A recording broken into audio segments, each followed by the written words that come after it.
Yeah, it started. It started. Perfect. Vandana, you want to get started? I mean, You mean I need to start? I yeah. need to. Okay. All right. Uh, yeah, it's a very good morning from Naruto and very good evening from the India. And I guess it's a good count. I never expected like 23 participants will join this time. Uh, yeah, maybe because of this topic, me also vibes. I'm not sure. Like, yeah, we'll start. Like, today's topic is going to be a kickstart your journey with AI driven development with Mules of Vibes. So, we are going to co host this Mules of Meetup with Goa and Kadapa Mules of Meetup from India. Um, yeah, I can start. Next slide. Yeah, they are like a forward-looking statement. This presentation contains forward-looking statements about, among other things, and a trend analysis and statement regarding future events, anticipated growth, and industry perspective, and our strategies, expectation or plans regarding product release and enhancement. So the achievement or success of the matters covered by this such forward-looking statement involves risk, uncertainties, and assumptions. So if any such risk or uncertainties materialize, so or if any of the assumption prove incorrect, so result or outcomes could differ materially from those expressed or implied by these forward-looking statement. So the risk and uncertainties referred to above include those factors discussed in Salesforce report, uh, filed from time to time with the Securities and Exchange Commission. So including but not limited to our ability to consummate the pending acquisition of Informatica on a timely basis or at all. So our ability to meet the expectation of our customer, uncertainties regarding AI technologies and their integration into our product offerings. So this effect of evolving domestic and foreign government regulation, so regulatory developments and regulatory investigation involving us or affecting our industry. So our ability to successfully introduce new service and product features, so including related AI and agent force. So our ability to execute our business plans, the place of change and innovation, and our ability to compete in the market in which we participate, and our ability to maintain, enhance our brand. So this is forward looking statement. So next slide. Give me one second. So, team, just giving you a quick overview of what all of this means is basically Salesforce is a publicly traded company, and please make sure you're making your purchasing decisions based on the generally available products and what's available out there. Don't take for whatever we are just saying. Okay, just make sure you're buying or making your decisions based on what's available, and then make your decisions in your organization and make that call. Okay, all right. Moving on to the next one.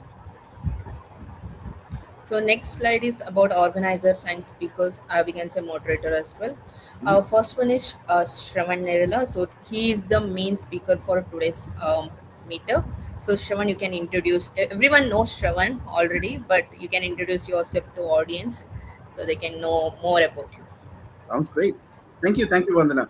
Um, hello, everyone. My name is Shravan Kumar Nerala. I'm an integration architect and a integration practice lead at K2 Partnering Solutions. I lead a MuleSoft Meetup Detroit. And if you have any exciting topic that you would like to discuss with me or discuss with the community, feel free to reach out to me. And I'm more than happy to schedule some time and do this meetups together. That being said, the next thing is I'm a huge AI enthusiast.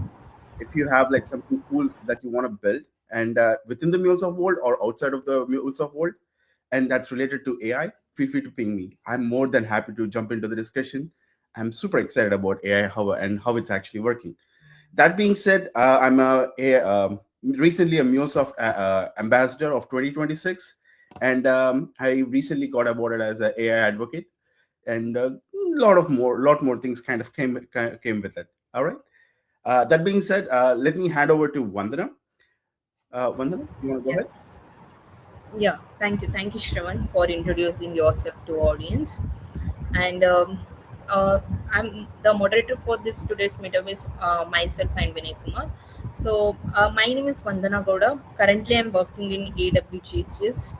Um, I'm a MuleSoft mentor from past 4 years. I'm serving as a MuleSoft mentor, as well as I am a meetup leader for the Goa and Kadapa MuleSoft meetup, as well as I am a speaker for the. I spoke a lot of meetups, as well as I'm a blogger um, on Medium.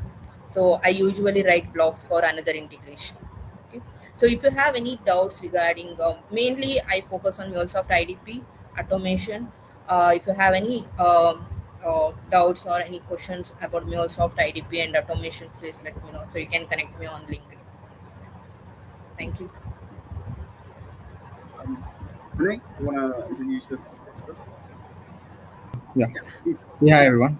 First of all, I just want to express my gratitude to everyone so that they taken time on weekend and join the session. Yeah. Thanks everyone for that joining the session. So myself Vinay Kumar, and I'm a MuleSoft developer currently working with Power Softwares, and from the last 2 years I'm serving as a MuleSoft mentor, and I'm certified developer for the level 1 and level 2. And yeah, hope we're going to have a good session with vibes with Seven. Yeah. Yeah, over to you, Seven. Yeah. All right. Thank you. And we also have like many community members part of our session right today, like Jay Janardhan and as well as one second. Let me just find the attendees. I believe I was seeing like Francis and as well as da, da, da, da, a lot more other people actually. Can't see them right now. Can't identify them. But yeah, that being said, hi to everyone, and let's get started with today's session, I guess. So, today's session, we're going to do a quick everything about AI. So, that being said, we're going to start off with talking about AI evolution. Then, we're going to talk about the Mule AI agents. Then, we're going to see how the whole Mules of Vipers actually work. And then, we're going to do a quick demo of all these sessions. And then, we'll take in questions and we're going to do a quick wrap up. All right. So, that being said, the first thing, AI evolution. So recently, everyone is talking about AI, right? Artificial intelligence and how it's kind of like taking over the development and how it's actually like enhancing the productivity and everything as such. So, but first, let's kind of go back a bit and see how this whole AI actually has evolved. So this kind of evolved into four different stages. Stage number one is basically we call it as perception. In this idea of perception, basically all it did was just understand the data. What do I mean by understanding the data? Meaning, like, I just give some kind of data, it needs to classify the information. Meaning, like, let's say that if I'm saying something, is it something like, is it positive or a negative? Is it a sensitive? This is something we call it as a sentiment analysis. And then we used to do something like identifying a person, basically, like saying, like, hey, here is a picture of a particular person or a animal, and then I want you to identify them. And this is exactly how the perception actually happened over the period of time using machine learning. Basically what happened was using the data and then training that we have provided, the AI was able to identify and classify whether a text is positive or negative, or the image is basically like a human or an animal, or it could be like something else, you know. At this perceptive stage, it kind of just did was understand what was going on. The next thing that kind of literally answered one quick question, that is, what is this? That led to the next big thing, which is like forecasting and recommendations. Based on whatever the information that I have so far, what am I actually predicting the next thing could be? You know, this is where we have seen something like completions. Like when you're writing something, you're getting some suggestions saying like, hey, you know what? Maybe you're trying to write this one as next step, or it could be like something like you have watched these kind of videos in the previous or in the past. Now, how would you like to try this particular video? You know, this is something we call it as a predictive AI. And then that kind of led to the next big thing, that was the generative AI. The generative AI, this is where things started to change a lot. This is where people have started building new things, or AI was able to create something new that was not existing. But here is the thing, it was still using the predictive and perception part of the AIs to actually go into the generative part of it. Meaning, if I were to say like build out some kind of an image of a cat, first of all, it needs to understand what a cat is. Then the next thing that it needs to understand is it needs to predict basically like what kind of a cat am I building. There could be like hundreds of them.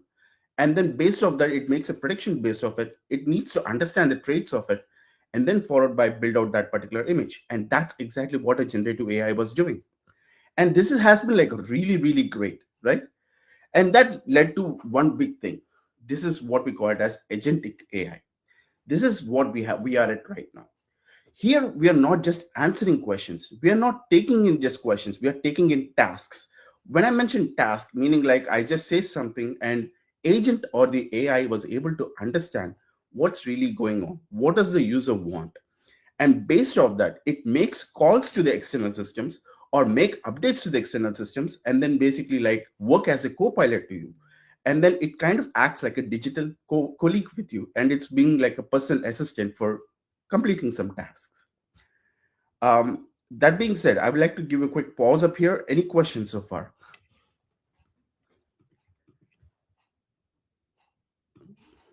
All right. No I questions so any far, questions? sure. Perfect. That's good. So that leads to the next big question. What are agents? Well, before we jump into agents, one quick thing that I would like to point out. When we saw with AI, one of the key things that we have seen was chatbots. We keep chatting with the bots, and then basically it's able to handle some kind of key things. Initially, this used to be like pretty simple, meaning like when we said these things, like, hey, I want this customer order, and this is something my customer number is, or I want to perform a refund, and all of these things we were able to do it with the chatbots.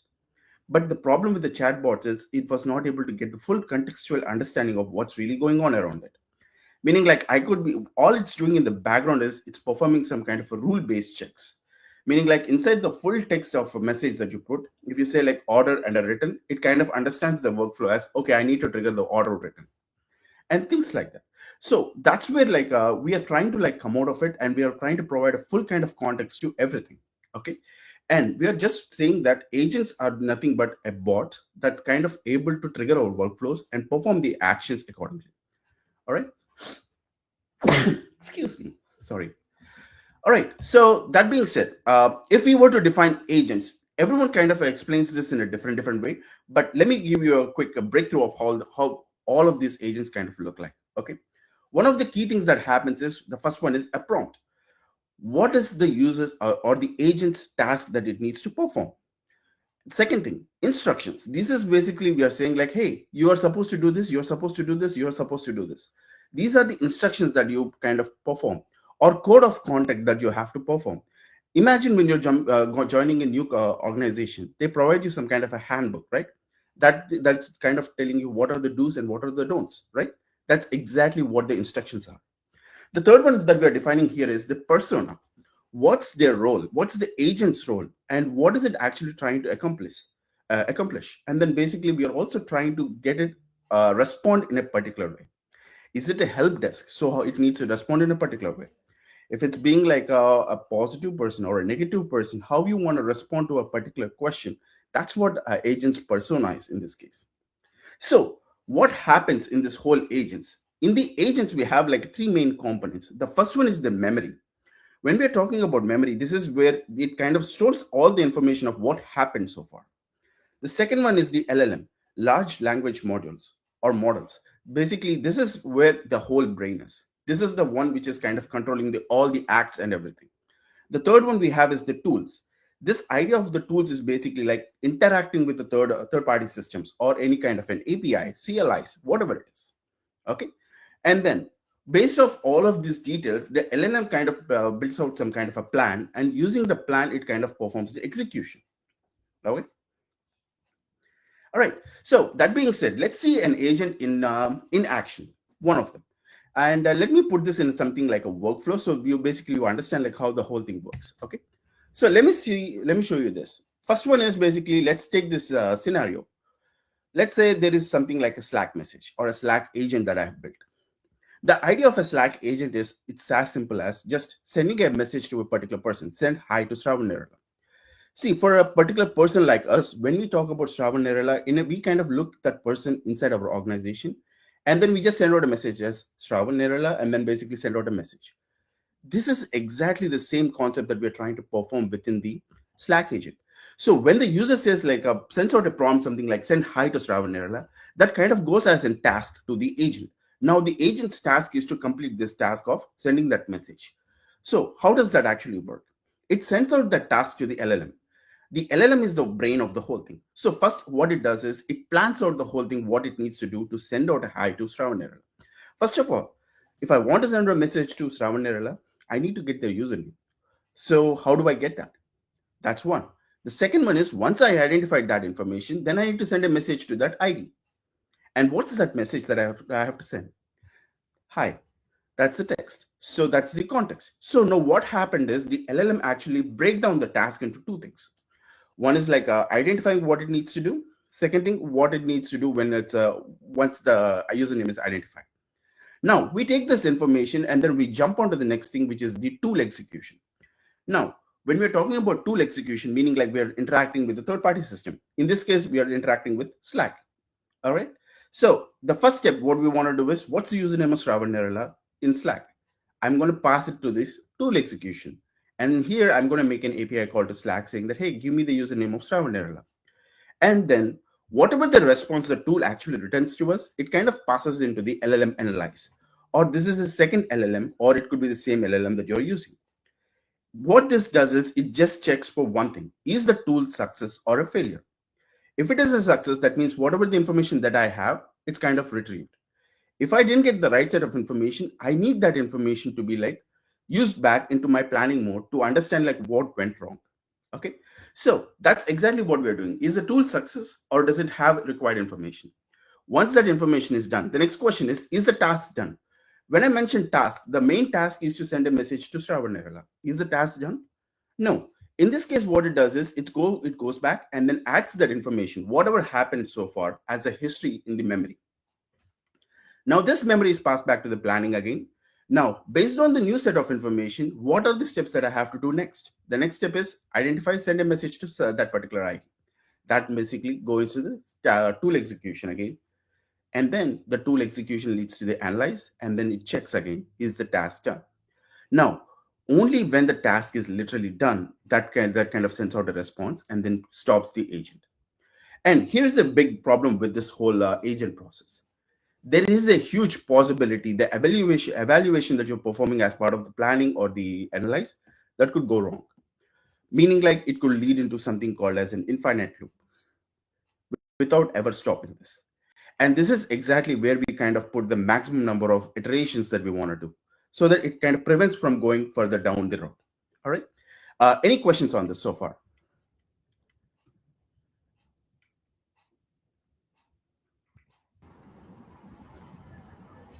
So far, I'm not seeing any. I'm saying no questions. Yeah. Sure. All right. Cool. All right. So whatever I've just described this whole process, this is what we call it as React agents or re and act, reasoning and actions. So whatever is happening is you're kind of reasoning what really happened so far and then basically acting based on it. Okay. And that being said, let me jump on to the next thing.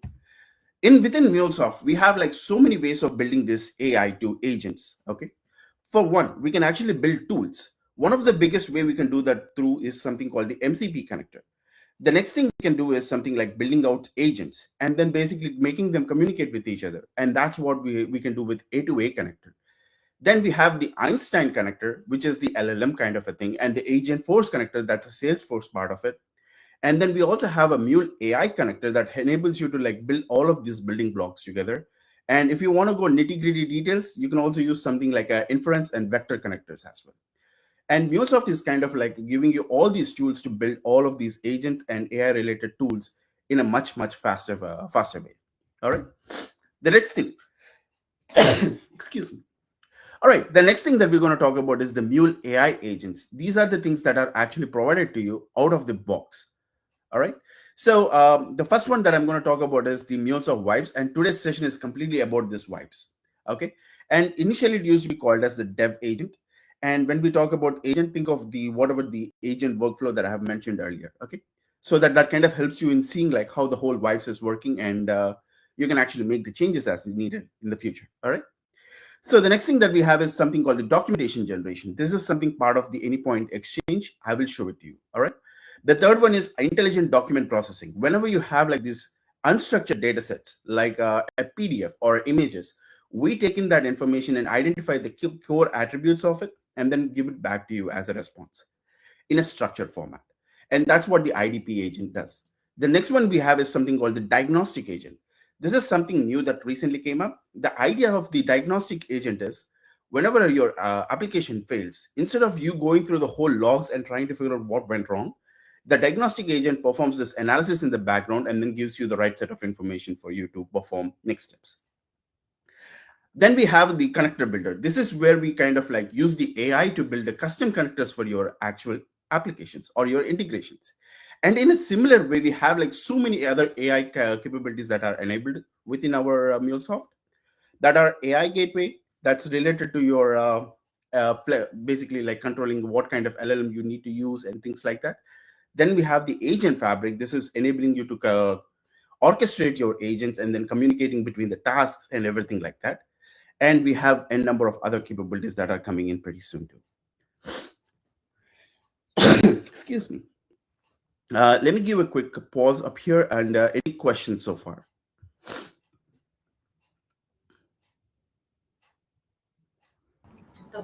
Yes, Shandu, we have one question from AI Tech actually. You can find out in the chat Q&A. So he's All right. asking like, yeah, how do we determine maximum number of iteration the Mhm. task which is given or involves multiple small steps, which is kind of dynamic depending upon the task we have given to the LLM? Good question. Really good question. So this is something that we can actually see it in two ways. One of the ways that I kind of work with is basically like one tool at a time. I mean, one action at a time. First, I generate the first step. I kind of perform the action, and then I kind of go about like doing the whole steps back to back, back to back, back to back in a recursive fashion, recursive way. Okay. So doing so, what happens is based on the task complexity, we kind of define the maximum numbers. So let's say that if I'm sending a message to Slack, in this case, we are not doing much of a steps. That would be maximum 5 steps maximum, right? Or if I'm doing something more complex like a code gen, in this case, we have to identify the limit of what you're trying to do and then basically define that information accordingly. And this is kind of like always depends on how your agent is kind of configured. And you don't typically, this is something like a lot of times we kind of set it at maximum at 20, and then we will let the users kind of guide them whether they want to use it further or they want to stop it. So currently the ideal number is 20, but please based on your agent's complexity, make your decisions. I hope that answers your question. Cool. Yeah. Any other questions? All right. All right, that's good. Good question, by the way, AI Tech. Yeah. All right. Moving on. Now let's jump on to the big part of our whole demo. That's basically wipes. We're gonna do heavily. This is something like the AI agent that enables you to do the whole development process for you. All right. Or you're kind of assisting the agent in building something. All right. So let's start with it. So before we start, what are we going to cover as part of today's demo? In our demo, we're going to start with something our MuleSoft API lifecycle. This is something has been the fundamentals of the whole APIs, how we build it within our MuleSoft environment. The first one we do is design. The second one we do an implement. Third one is basically we do the management. As part of the design, we kind of build out an API specification and then we publish it to Exchange. And then basically we kind of get a feedback from the business users, and followed by we do the validations and update the API spec in a iterative process. Then whatever the API spec that we have published as an API specification, we take that as an implementation spec, and then we do the building processes, building the whole integration for it. And then we do write something like an unit test cases or put some kind of postman collections for it, right? Once the whole testing and the whole thing is done, we deploy it into our Anypoint platform, and then we kind of secure it, we deploy it, we kind of monitor our application, and we troubleshoot for any kind of errors that's coming in. And we essentially are doing something like a management. All right. So this is exactly the life cycle that we're going to walk through today. Okay. And in this demo, in this whatever what I'm going to show you, I'm going to start off with something like how do we set up with the Anypoint. How we're going to set up with the MuleSoft vibes. Okay. So for setting up, the first one you need is the Anypoint Code Builder. This is basically an extension to your Visual Studio Code or Cursor or any other AI tool that's built on VS Code. The second one you need is basically Salesforce account. Third one is your Anypoint platform. And then followed by, we're going to do a quick check of the whole thing. Okay. So in order for this process, I'm going to show you how I actually set up this, the mules of vibes within our application. So let me just go. I just created some developer account up here. And then I also created a trail account for my Anypoint platform. I'm just going to refresh here. And I am logged in. And you can see that. Cool. So the first thing we can do is we will set up like our Anypoint mules of vibes. In order to do that, first of all, we're going to click on your settings. We'll go into our access management.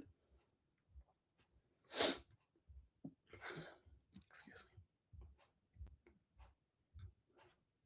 me. Second. Click on your Salesforce, and then basically we have something called Enable Agentforce for your Anypoint platform. Click on Accept, accept your conditions, click on Accept, and then followed by you have something called the Add Salesforce org. Click on that. Once you do that, basically it will guide you towards the steps, what you need to perform. The first one it's asking you to provide is the tenant key. This is something that you can actually get from your Salesforce. All you have to do is click on Settings, Setup. I'm going to go into, within the quick find, I'll search for MuleSoft. And then click something called the Anypoint platform setup. That will bring you to up here, and then click on complete connection. Copy this value that you are seeing up here. That's the tenant key.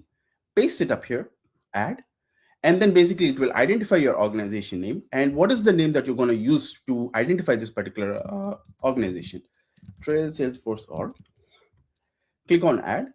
And now what happened is you have successfully added your Salesforce connection to this one. Now, whatever the organization key that you have identified, this MuleSoft provides, copy that information, paste it part of your Anypoint platform, click on connect. And once you're done with it, you are done with the very first step. That's basically like connecting your Salesforce and then the MuleSoft environments. The next thing that we're going to do is we're going to go into Einstein up here.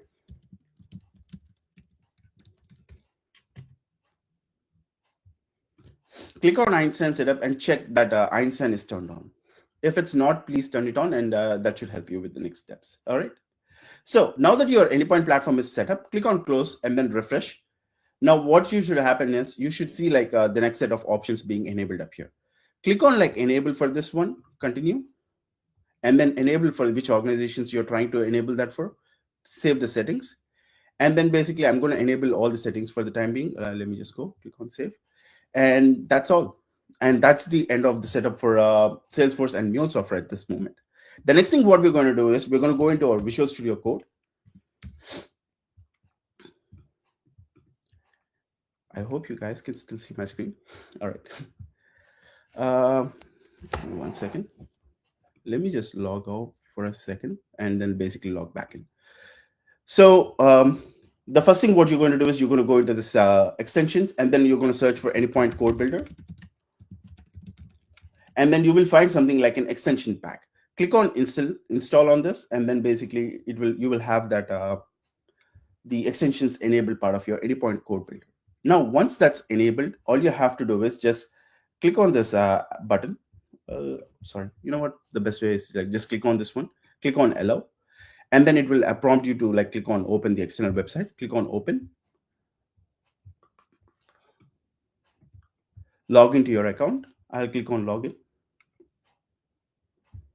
Now, once done, it will actually prompt back saying that it will use that information. Click on open. Now you will see that your account is actually connected. Once you're done with it, you will see the Anypoint MuleSoft Vibe should be enabled up here. Give me 1 second.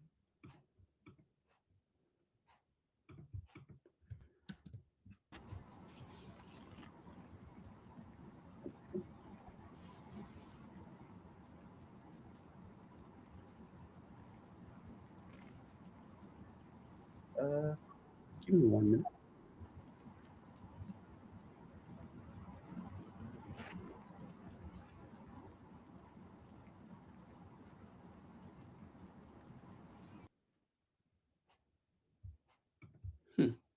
Let me check if I missed something. Give me 1 second.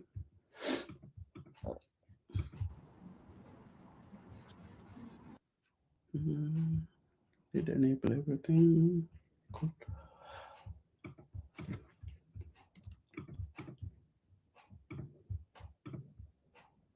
Let me add the permission endpoint code builder. Oh, forgot to add these two. Sorry, you have to add the permissions of like your endpoint code builder and as well as neural generative AI capabilities.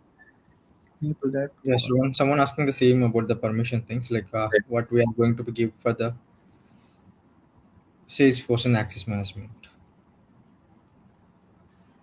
All right. I hope this one helps actually. Yeah. Yeah.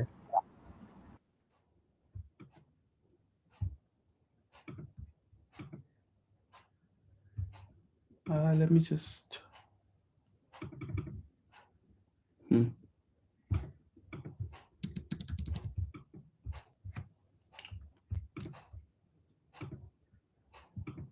What did I miss up here? I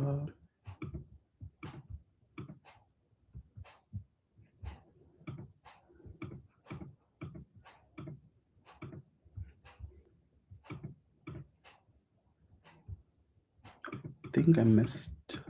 Did I?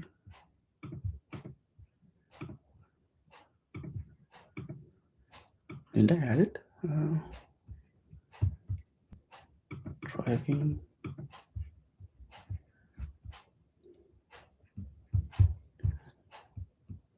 Let me check if I missed something in here, but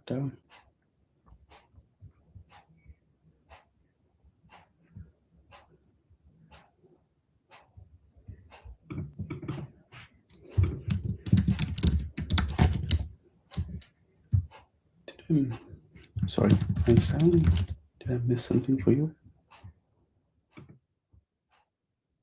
All right, that's fine, I guess. For the time being, I'll just let me just log back into the other account that I have, and let's just continue for the time being. Give me 1 second. Maybe it's just all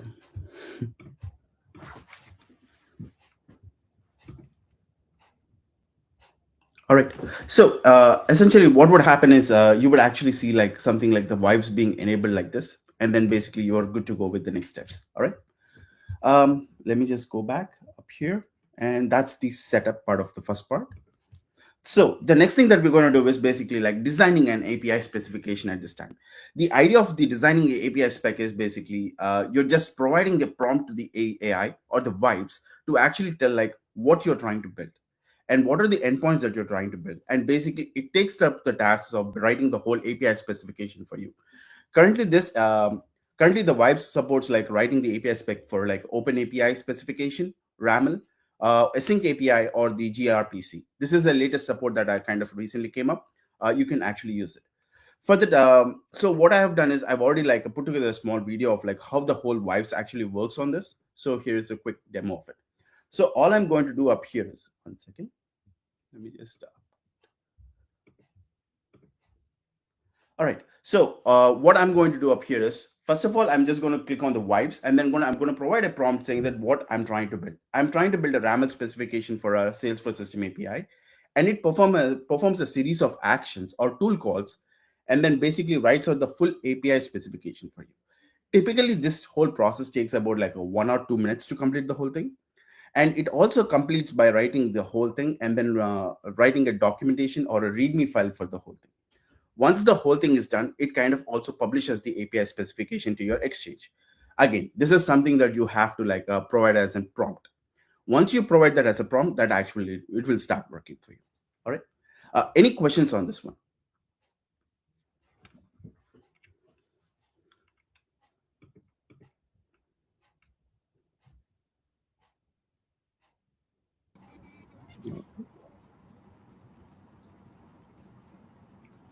So I'll take it now.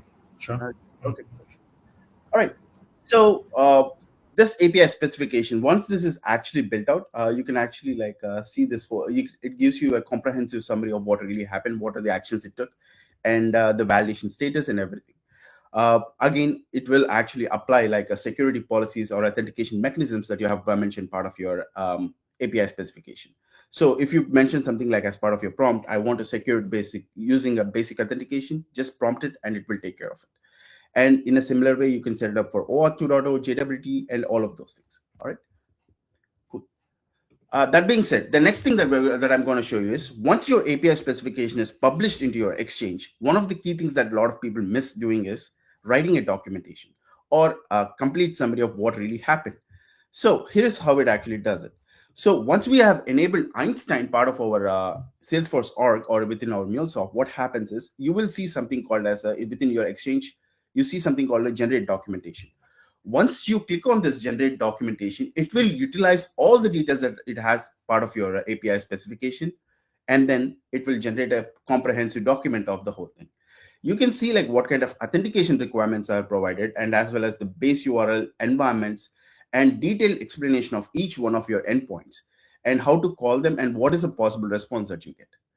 And some people feel like reading through the documentation is much more convenient, much more easier, and this is how you actually kind of provide that documentation. One of the small drawback with this Einstein documentation is you don't have control towards like how this documentation gets generated. It has a predefined rules, and then you will just utilize them. And right now, as you can see, I didn't provide any kind of prompt. It's just a click of a button, and that's all. So that being said, let's say that I want to write this whole documentation in a particular format.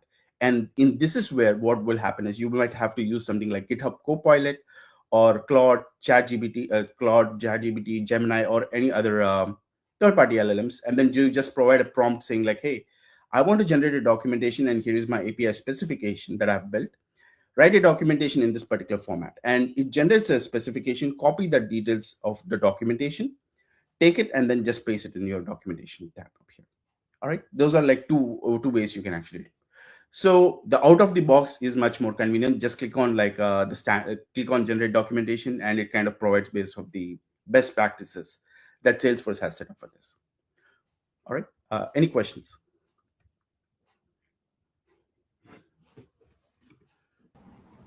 So we have one question from Sailalita Shah. Yes. So she's saying is she has created one ramel to the vibes but not able to publish to the exchange. So just throwing the error like invalid asset even though she's provided the correct one. Yeah. True. So yes, this is one of the common errors with the wipes. So the first time when you're generating the project, if you have some kind of uneven setup with the anypoint code builder, or it's not able to generate the API specification within the right project set, you will start running into this particular issues. So one of the key ways that I kind of rectify these things is basically like going back to your anypoint code builder. You can create something like an API project. Sorry, let me just go back up here. You can just go into your anypoint code builder, click on design API, and then basically set up your project name details, create project. Typically, the wipes takes care of creating this whole project for you. Sometimes if it doesn't do that, you might have to you have to stop it right there and say like, you know what, create it with the ACP, so that it will actually provide all the right set of details. And then you can actually be able to publish it as an asset into your exchange. I hope that helps. Um,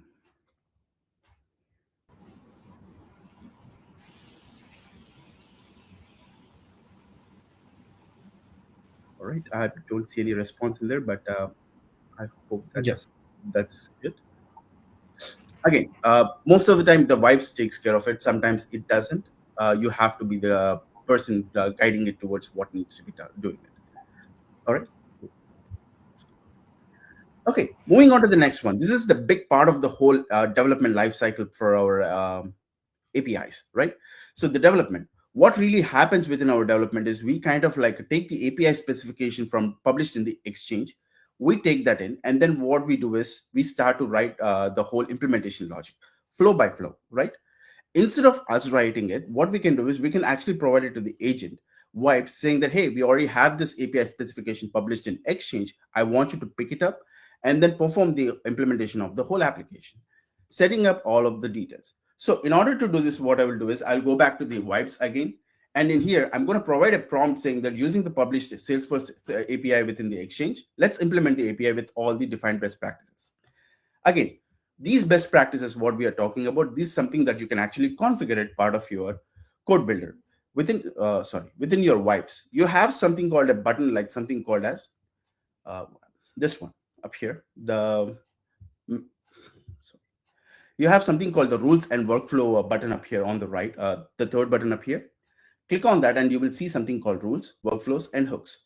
Rules are the one where you actually define what are the rules that you want to apply part of your implementation logic. So, for example, before you start writing anything, I always want you to check. You have to reuse the assets from the anypoint exchange. Check if this asset already exists. If it does, reuse it. I'm telling like how it actually needs to check that. The next thing is implementation standards. When it's writing the whole API implementation, I wanted it to follow a specific pattern. So you can actually build your API endpoints in a multiple ways. One of them is basically like just creating without the API kit router. Sometimes the LLM kind of takes that decision. So to prevent from that happening, what I'm saying is, hey, you need to use the API kit router. And then I've mentioned like what are the naming standards for my connectors and how I'm supposed to write it. And then followed by the configuration management. While you can write your properties in multiple formats, I can just force it to say like, hey, you know what? Use YAML instead of properties. And whatever the properties that you're defining, make sure it's in a YAML format. And how do you actually keep it proper? And I wanted all the configurations in global.xml and all the details like that. I keep defining each one of them. Once all of these details are defined, what happens is this will act like something called as an instructions, like I mentioned earlier. And whatever the prompt that you're providing and the instructions that you have provided takes both the details and then it will start applying both of them together. So let's see that in action right now.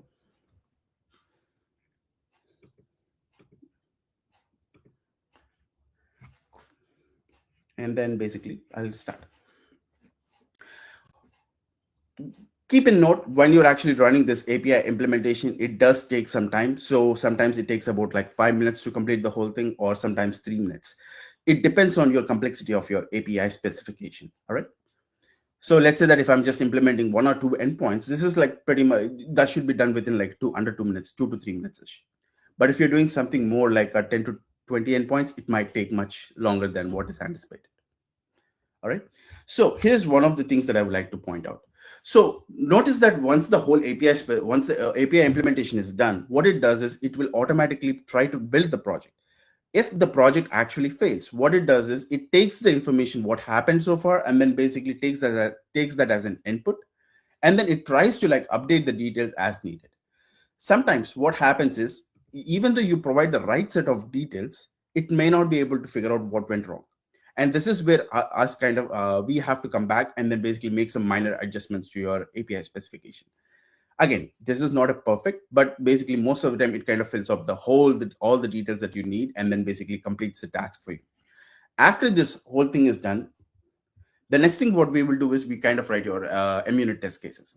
One of the key things that I forgot to mention, this is one way of doing that's through the mules of vibes. Of course, you can utilize something like Cloud Code or ChatGPT Codex.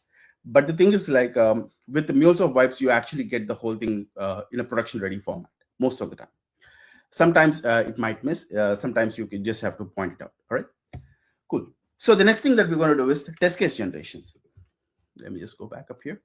So inside this one, what we're going to do is we're going to just say like, what are the test cases that we're trying to generate? And we're going to define all the details of what happened. And once I provide the set of details, what will happen is it will take your input source code as an implementation source code as basically a reference. And then followed by it will start triggering each one of your endpoints and see like what is the mocking point of it. And then basically it will generate a test case for each one of them accordingly. And let's just give it a second.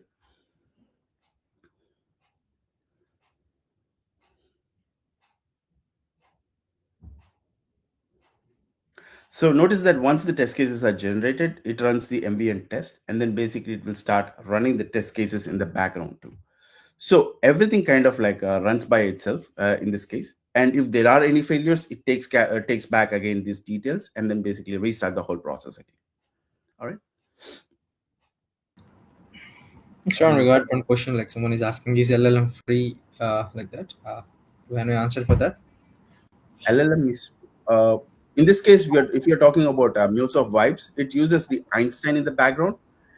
Anything with the MuleSoft vibes is basically free at this moment. You can start using that information as long as you're doing within the Salesforce, Salesforce changes. And it does not impact your Einstein credits in any way possible in this case so far.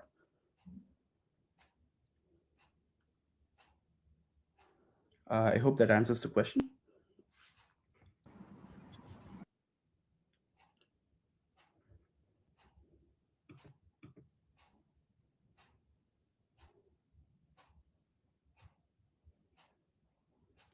All right, I'll take that as yes. All right.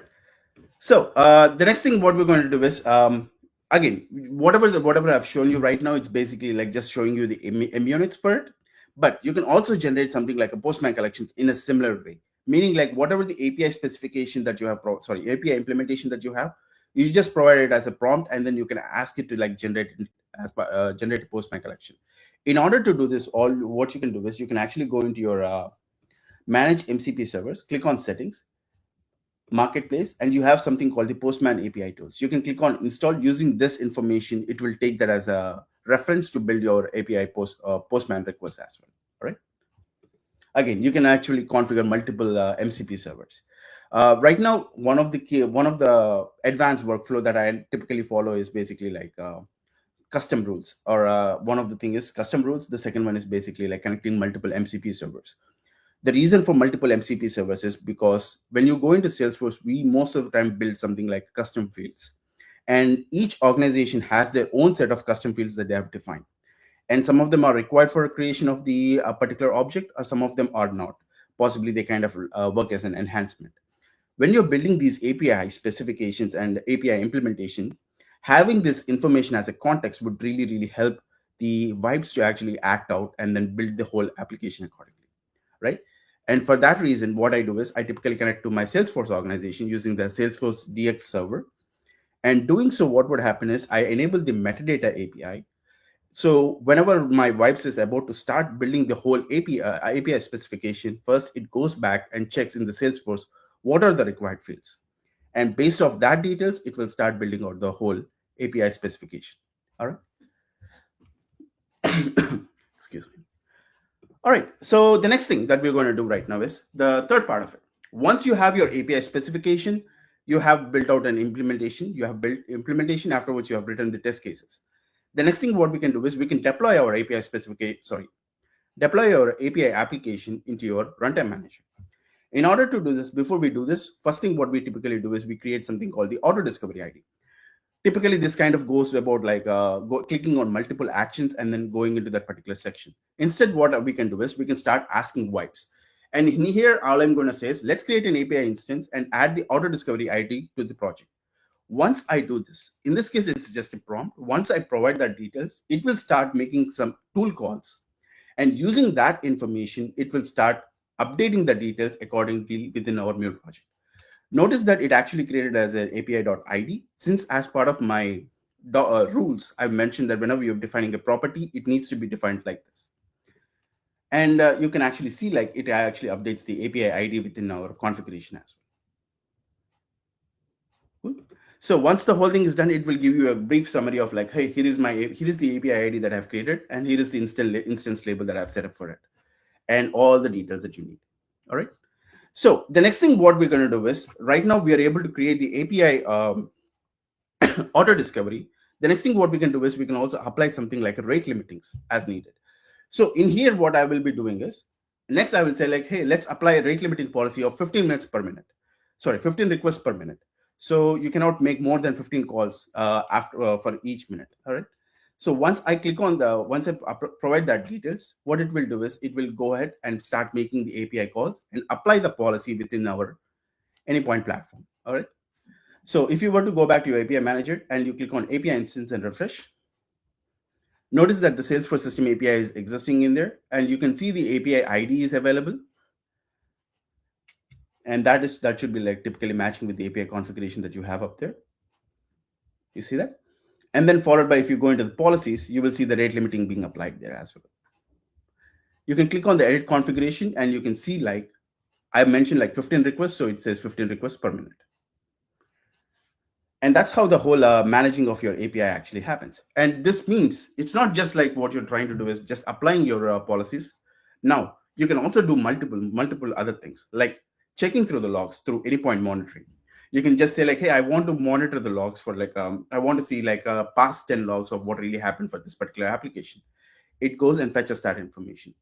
The next thing is if you want to deploy your mule application to CloudHub 2.0, you can just say like, hey, I want to deploy it to the CloudHub 2.0, and it will take care of deploying the whole thing for you. All right.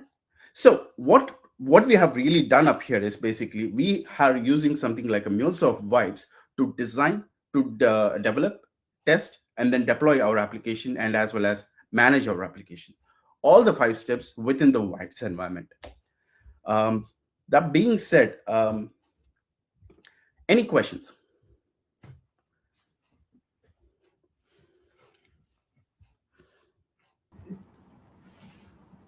So far, no questions. So if anyone has any questions up to this part, so please let us know in the Q&A. Yep. 1 second. What we can do is let's enable everyone to talk right now, Vinay and Vandana, so Yeah, that sure. we have people talking about. They can directly ask questions as needed. Okay? Let's do that. Yeah. Yeah.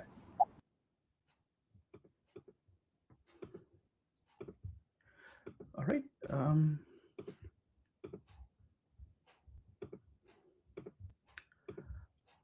So everyone joining in. 1 second. Let me just enable everyone. Yeah, we got one question from Francis actually. So he's asking like, does rules that you wrote, are they part of code builder? Yes, they are part of Code Builder. You can actually write your own rules. These are custom rules that I've written actually, but you can actually set it up by yourself if you need it. So all you have to do is just click on the rules icon, and then you will find something called the global rules, and then you can actually click on add, or you can actually write a workspace specific rules as well. Within here, you will just type in the rules name towards like what the rules are going to be. For example, let's say that I'm working on Salesforce. I'm just going to say Salesforce-rules.md. Again, all the rules that we are defining up here, they are markdown format. So it's kind of like once you write them, and it will actually create something called A4D rules folder, and inside that it will track this all the details in there. So the next time you open that project, it's much more easier for the whites to understand what are the rules that you're trying to set up and everything like that. Cheers. I thought you'd added some extra ones. Yes, you can add the extra ones too. Yes.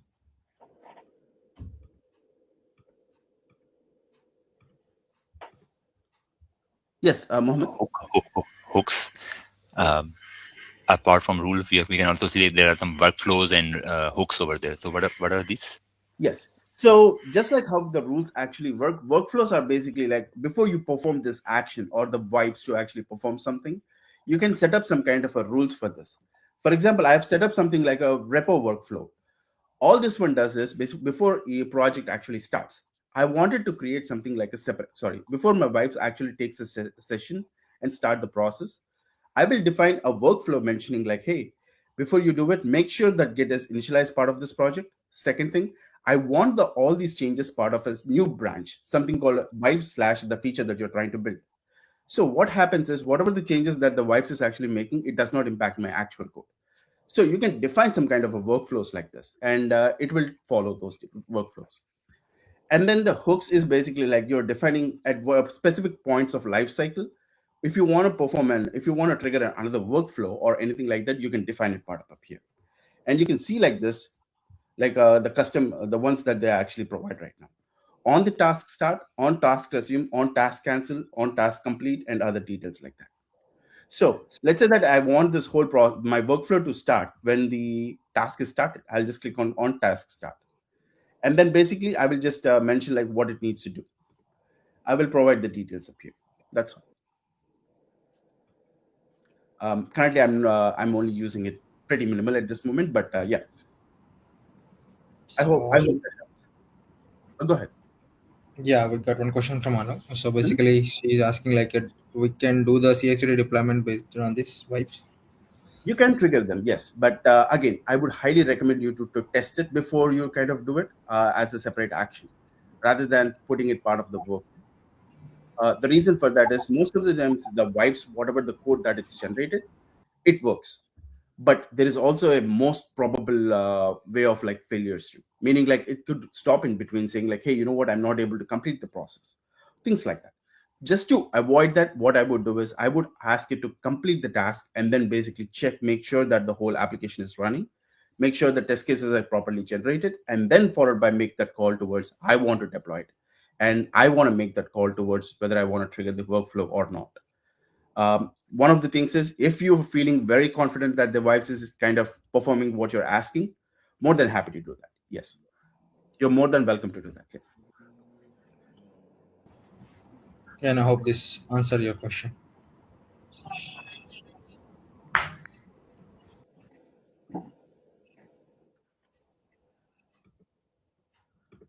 All right.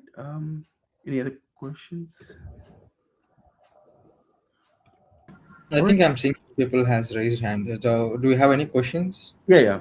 Let's start with Mo- let's ask them to talk. So it's much easier. Yeah. Mohammed, please go ahead. And what about Git integration? So it can Mhm. also like commit my code and push and all perform all Git operations. You can, yes, you may, but again, Right. make sure that before you're pushing it, you review the code. Okay, Sure. that's Right. And one. Yeah. okay. Right. And one more question, like, what about like parallel tasks? Like, can it like if we give a requirement like, okay, like create this experience API, this process API, and this system API, so it can, Mhm. for example, system API can prepare and then deploy it to Cloud Hub and then use that URL in the process API and then create a process API and deploy it and use that API URL in the experience API, like kind of Mhm. uh, I like this your mentioned, question. right? I really like your question, Moment. So that's one of the things that I was actually like looking into the other day.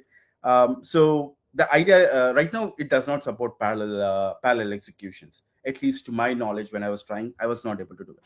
So and the second thing is, you might have to open like multiple windows and try triggering it. But the problem is, all of them are kind of essentially connected to your same account. So parallel executions may not work for you. So it's like you might have to be going sequentially, meaning like first complete this, second do the system sorry, first complete the system API, then process, then followed by experience.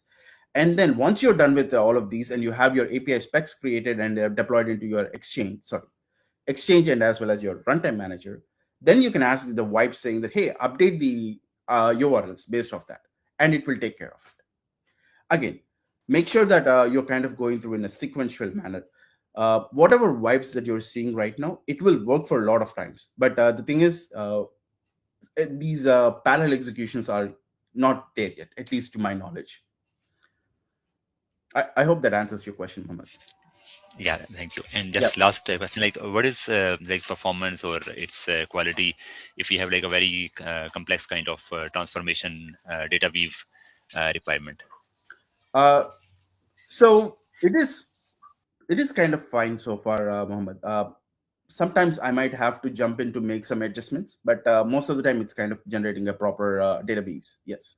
Okay, thanks. Thanks a lot. One more thing. Again, I would not always stick to the vibes or Chat GPT or Claude or any kind of AI tool out there.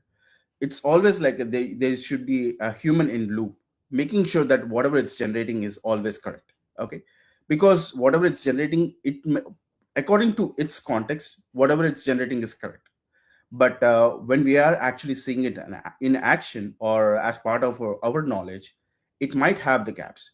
So it's always a better idea to like do the review with yourself first before making any kind of updates. So when we are talking about vibes, I had like the lot of times what happens is I just prompt it and gives me the proper data view, proper implementation, proper specification. That's great. And there are some scenarios where it didn't work for me. So that's where this whole thing, I would really, really say, have a human in the loop. Okay. All right. Thank you. Next. Yeah, no problem. Thank you.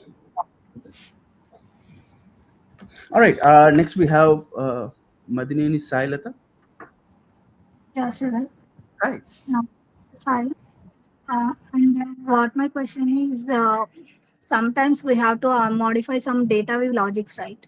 In the Mhm. middle. At that time, how can we use these mules of pipes to update only small logics and all these things like only data view mappings we need to do, right? That scenarios we have to be faced. Good. How Good can we question. do that in pipes? Yeah. That's a beautiful question, actually. So, as part of your when you're actually writing your rules and everything, when you're doing a prompt, you have this something called as an add context part of your vibes. You can click on that and you can just select like which file you're trying to make that change towards. I can just say like, hey, you know what, I'm working on this one and I have this particular file. Nipa. I have it right now. Let me just let me just pick one of Oh, Vada. I uh, don't know that project and We are mute, Sridhar, if you are not talking anything. perform um, such pain. actually, Vinay, can you mute her? If you don't mind? Perfect. Thank you. Um, Sure, I just want to add one more question to here. Like, so is there any kind of debugging options we have here? Like, if you want to test something in middle of the while running or something. uh, could you explain further? Like what kind of debugging you're So asking? suppose if you are some writing some logic, like if you are doing some kind of debugging, right? So in middle of that, are we going to update some data and we do some enhancement and validations? So this kind of feature we're going to have. We are. Is it available with Vibes? Uh, sorry, I don't follow Vinay. Oh, got it. One second. So, Go ahead. Sorry, I apologize. Sorry, I misunderstood. Maybe I didn't yeah, understand it properly. My bad. got it. Could So, you repeat that? so is it, do we have any debugging features for this Vibes? Oh, no, not as for the vibes. Like you cannot pause in between and say like, you know what, is this working or not? You cannot do that. But you have Yeah, ACB for that. Any point code builder that has the debugging functionalities and everything, right? That should take care of it, got it. right? Got it. But yeah, no, you cannot pause it in between and ask it to debug. No, it doesn't work like Got it. that. Yeah. Thanks. Like I mentioned earlier, think of this whole thing as an agent workflow, right? So you perform an action, it needs to observe what really happened, and then it needs to perform that action again, right? So it kind of goes in a loop of like performing that action and the react, reasoning, action, and basically like checking everything's looking good. And then it repeat or recurs through this whole process again and again until it has a final solution, right? So So that you cannot pause it in between saying like, hey, you know what, now if yeah, I can provide some new data set and then try working on it. So while you can add it as part of your tasks, but I think it will most of the time what it does is it will add it to the task list, but it will not do in the between of the whole process. got it.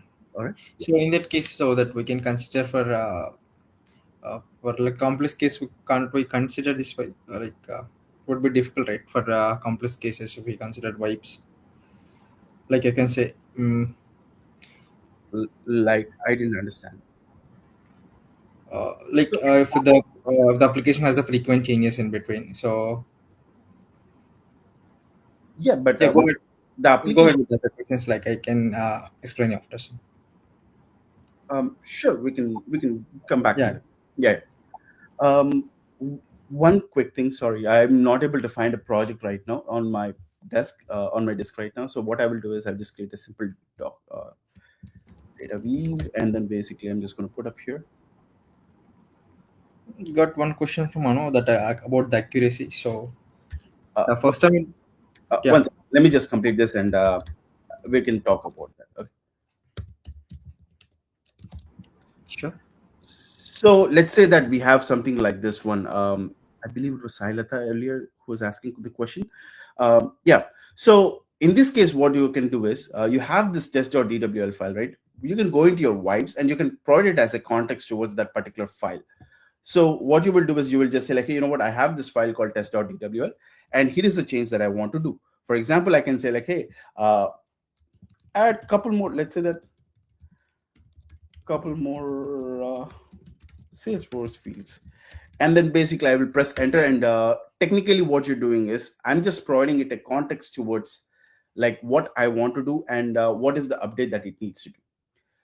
So notice that it will actually like see whatever the details that I have provided, it goes ahead and then starts adding the details to it. That's all. Right now, all it did was just update one single file, as you can see there. Right now, all I just said is just focus on this one, and it focuses only on that. All right. All right. Yeah. But Does, for suppose for get call and patch call, we know, for example, I'm saying Mhm. for get call and patch call, we need to update like some condition, some um, in get call, we need to update like response mapping. We Mhm. have to add some condition for one field. Okay. In that scenario, we need Huh? to open only that file, right? That response file we need to open and uh, add like prompt. We have to add this so and so condition for that. True. Like Yes. we have to. Yes.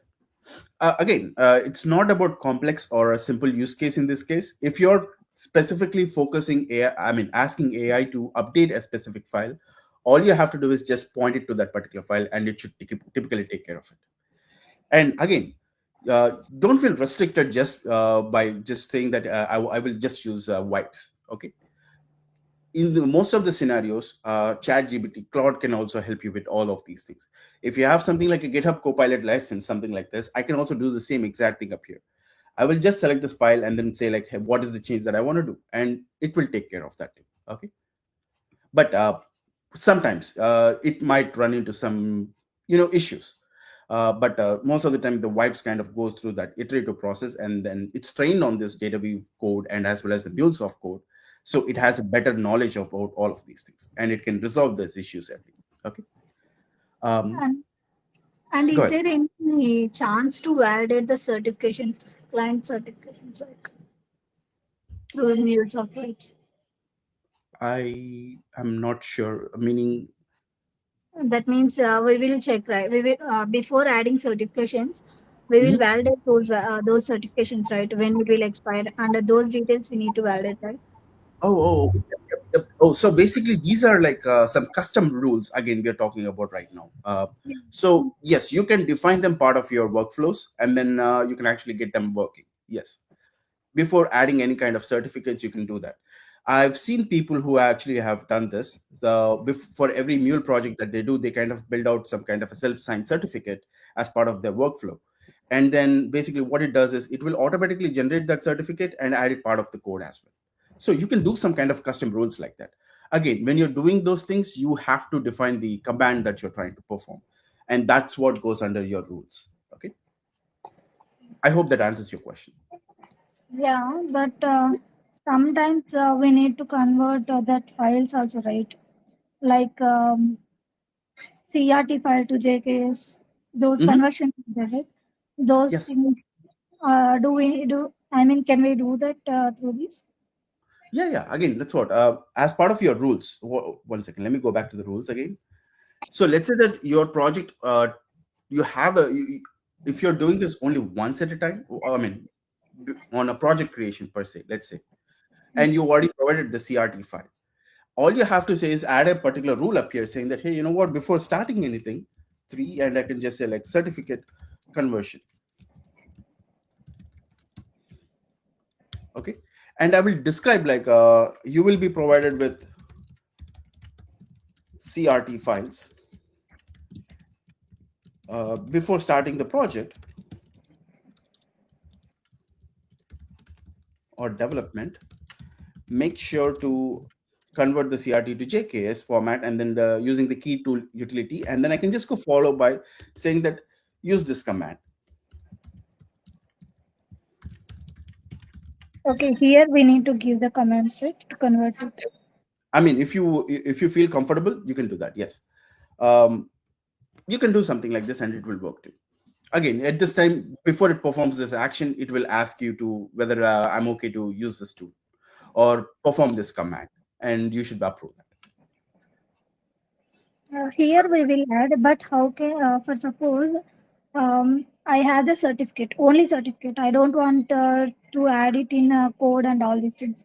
I need to convert only certificate from CRT to JKS. I don't Okay, want any code and all these things. At that time, how can we do that? I mean, how can that's we use that's this rule? yeah. At this time, you're talking about an individual task, and at the time you don't need vibes to do it. You can do it directly through your command prompt and you should be done, right? Again, simple actions like these, if you kind of feel like it's part of your mule project and it is relevant, feel free to add it. Okay. If it is kind of like a one-time thing, you're doing it part of your project and you're not really up for a reuse in other projects or something, using it in the part of the terminal makes much simpler, right? Rather than repeating it across multiple times. Yeah, we can use that. What my question is there any single step we can do? Like we can call that rule Oh, set. okay. I think you're just talking about like as a workflow kind of a thing. Before you perform this, you do this. Uh, yeah, I guess you can. But don't you feel it's kind of a bit overkill? Yeah. Yeah. Okay. But you should be fine. You should be able to do that. Okay. But I'm just saying, it's not a separate tool by itself. That's what I'm saying. Okay. Yeah. Hmm. Thank you.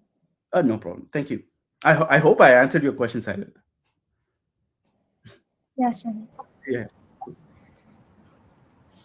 All right. Any other questions? So as of now, no other questions apart Mhm. from this. All right. I see one question actually. In the chat. What is the Oh, accuracy? Can we achieve 100%? Ooh, 100%. That's a interesting question actually. Well, yeah. it does take time, I guess. Again, I would not say AI is like 100% perfect at this moment. Not when I mention like when it's not perfect, meaning like maybe it all depends on how the user prompts it, right? For example, let's say that I want to build out a Salesforce system API and my environment has like all of these custom fields and I didn't provide the right set of context to uh, the vibes mentioning like what it needs to do. In this case, the fault is that the human prompting it, not the AI, right? And in a similar way where it could be like where AI is kind of fed with this lot of context at once and it is kind of like not really sure what it needs to do now. This is a possibility too, right? So there are like multiple issues in both of them. Okay. So it's you cannot say like it's 100% perfect. It's essentially a tool and it's kind of like trying to perform the best it can with the provided information and provided model it has. Okay. So 100%, yeah, it depends on the task that you're kind of working and the workflows. That's one more big thing actually. Yeah. All right, I see a few other questions in the chat. Any thoughts on Curitech versus MuleSoft Vibes? Ooh. Um, well, both of them are like great products.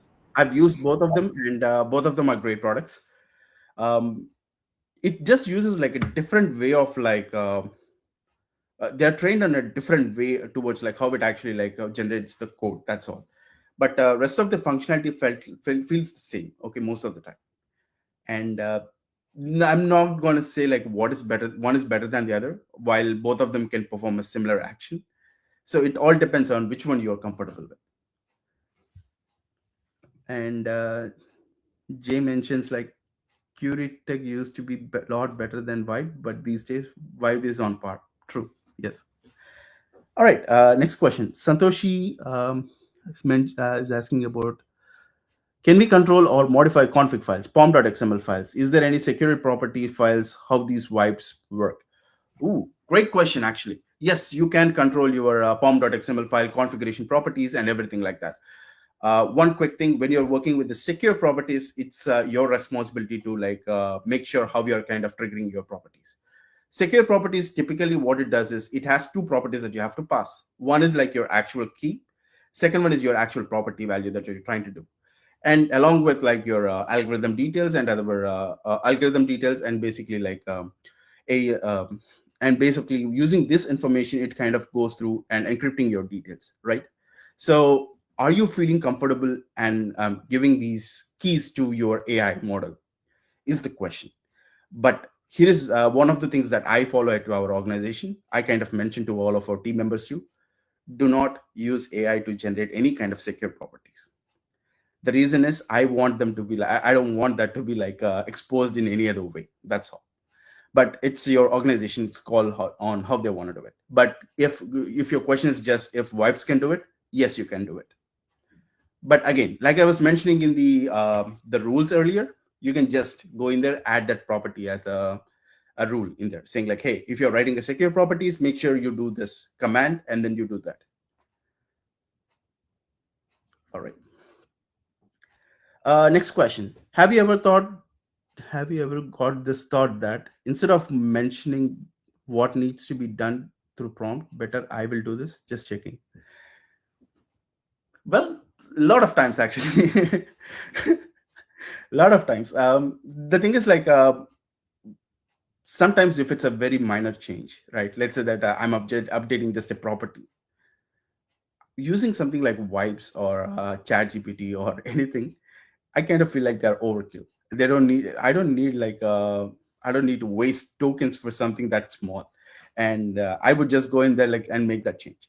For example, let's say that I've written some kind of a small function in DataWeave, mentioning something like, hey, you know what? I'm going to write a small function which says like add. It takes A and B, and it just do A plus B.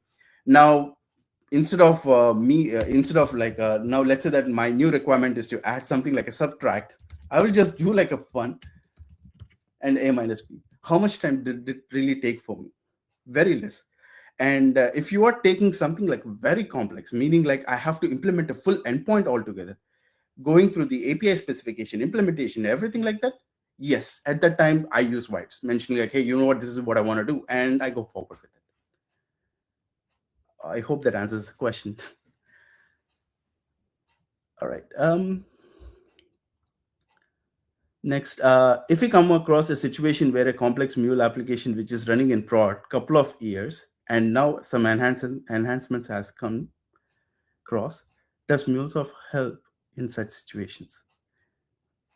Try this. Okay, can you or someone who tried this can share their thoughts on this?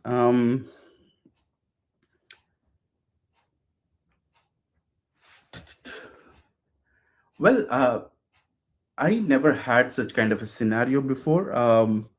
Well, if you are feeling like very sensitive about a production application and how it's actually working, and you are kind of confused towards, I mean, if you are willing to use it, more than happy to do it. But uh, if you don't have the confidence towards Vibes or any kind of AI tool out there kind of doing the similar things, it's your call, honestly. But personally, I didn't find any kind of issues so far. But it didn't really mean whether it's a production or a development application or POC one. All right. So, next question. Thanks, Ravan. But how wipes work in case of reading masking fields? Ooh, masking the fields is basically, I mean, MuleSoft actually doesn't really worry about like how it masks the information, right? I mean, especially within your Mule application. It's all about like how your, I mean, your data view when you're writing it, you're just masking it manually through a function. That's all. I'm really not sure like how it's kind of, I mean, your question towards like how it's masking the reading fields.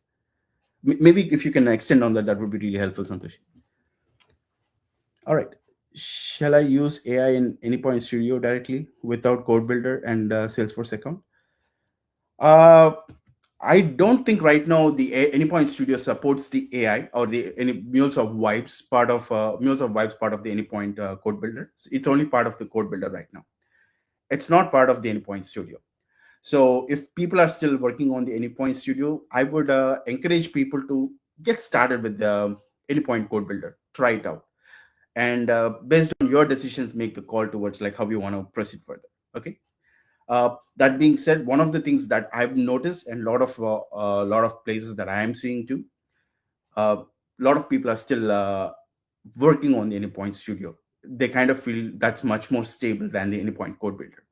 But again, Anypoint Code Builder is stable right now, and it is kind of working as it's supposed to. While some of the functionalities might feel like, you know, they're kind of like spread across, you will once you kind of get a gist of how the whole thing works, it's much simpler. Okay. Um, all right. I think, yeah, I think that's about it. Any other questions?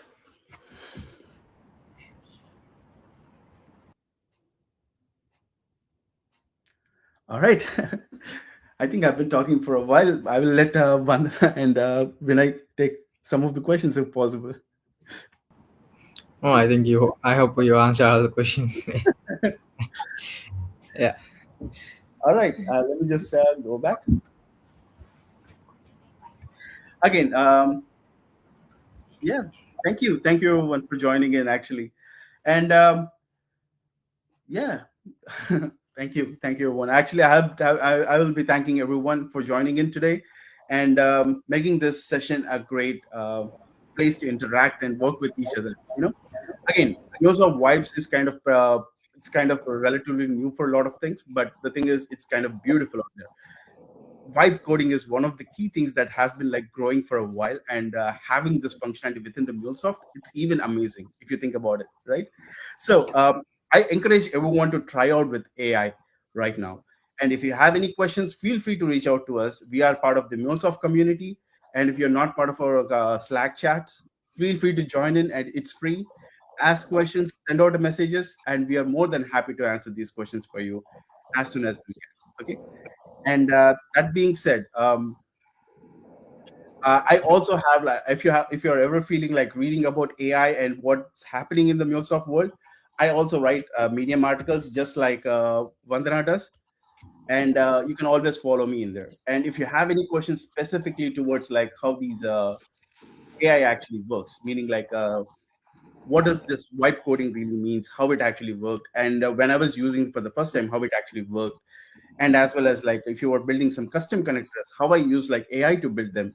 And then if there is some kind of a new protocol that's yet to be coming into the MuleSoft, or it may be coming into the MuleSoft, I've written some kind of articles like UTCP as well. And things like if you want to build some kind of a custom knowledge bases, I've written articles on them. Again, anything you find interesting, feel free to ping me. And if you want to know something more, feel free to ping me. I can actually help you out with it. And that being said, I'll thank you everyone for joining in, and it's a great session. Thank you. Thank you, And Shravan. Vandana, thank you, Vinay, for inviting me for being the speaker, and it's a pleasure. And let's hope to do this more. Actually, Yeah, Sure. Will. yeah. thank you, Shravan. Thank Thank you you, for this beautiful meet. thank you, and thank you all from joining in from Goa, Kadapa, Detroit, Chicago, everywhere. Please, thank you very much. All right, let me stop the recording now. 1 second.